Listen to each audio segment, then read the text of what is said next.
ગુજરાત સરકારના સરકારી કર્મચારીઓ જેમાં વર્ગ 4માં આવતા સફાઈ કામદારો માટે એક મહત્વની રાહતના સમાચાર સામે આવ્યા છે. ડોક્ટર આંબેડકર સફાઈ કામદાર આવાસ યોજના હેઠળ સહાય આપવામાં આવી રહી છે. વિગતવાર માહિતી શું છે તે જોઈએ.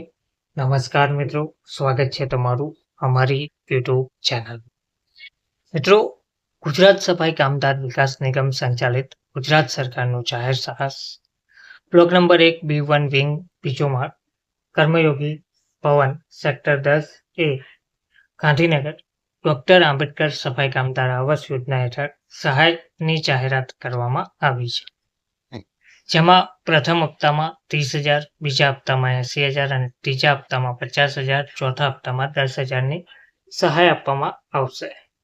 હવે આ સહાય શા માટે આપવામાં આવી રહી છે? તો સરકારશ્રી દ્વારા રાજ્યના સફાઈ કામદારો અને તેમના આશ્રિતો કે જેઓ ખુલ્લો પ્લોટ અથવા તો કાચું મકાન ધરાવતા હોય છે તેવા અરજદારોને રહેણાંક માટે પાકા આવાસ બનાવવા ડોક્ટર આંબેડકર સફાઈ કામદાર એટલે કે આવાસ યોજના જે અમલમાં છે, આ યોજના હેઠળ કુલ રૂપિયા 1,70,000ની સહાય મળવાપાત્ર સફાઈ કામદારોને રહેશે. જેની ચૂકવણીની પદ્ધતિ નીચે મુજબ રહેશે. જેમાં પ્રથમ હપ્તો રૂપિયા 30,000 જે વહીવટી મંજૂરીના હુકમ સાથે આપવામાં આવશે. બીજો હપ્તો રૂપિયા 80,000 પ્લિન્થ લેવલ થયેથી આપવામાં આવશે. ત્રીજો હપ્તો રૂપિયા 50,000 પ્રૂફ કાસ્ટ લેવલ પૂર્ણ થયેથી આપવામાં આવશે. અને ચોથો હપ્તો રૂપિયા 10,000 શૌચાલય સહિતનો આવાસ પૂર્ણ થયેથી આપવામાં આવશે. તો આ યોજનાનો લાભ સફાઈ કામદારો અને તેમના આશ્રિતોને સહાય મળવાપાત્ર રહેશે.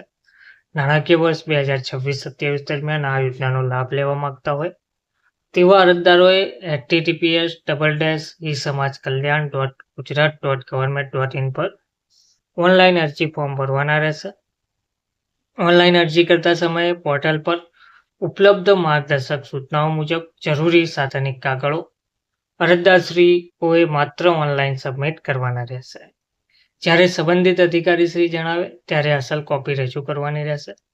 વધુમાં આ યોજનાનો લાભ મેળવવા માંગતા અરજદારોએ ઓનલાઈન અરજી કરવા માટે સંબંધિત જિલ્લાના નાયબ નિયામક શ્રી અનુસૂચિત જાતિ કલ્યાણ અને જિલ્લા મેનેજર શ્રી ગુજરાત સફાઈ કામદાર વિકાસ નિગમની જિલ્લા કક્ષાની કચેરીનો સંપર્ક કરીને ઓનલાઈન અરજી કરી શકશે.